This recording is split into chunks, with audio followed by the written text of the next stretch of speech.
Ito ang GMA Regional TV News.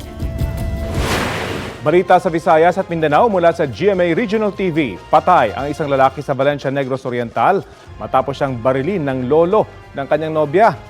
Cecil, bakit daw barilin yung biktima?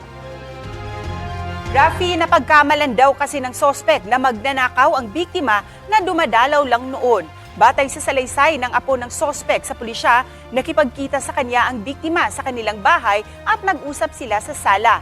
Pumasok daw ang lalaki sa loob ng kwarto kung saan natutulog ang kanyang lolo. Nagising ang sospek at nagulat na may ibang tao sa kwarto. Doon na siya kumuha ng baril at pinaputukan ang biktima.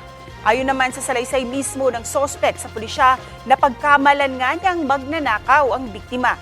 Nabaril niya ang lalaki sa pag-aakalang tataka siya.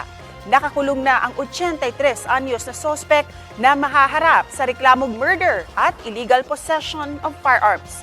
Giit naman ng mga kaanak ng baril na lalaki, hindi siya magnanakaw.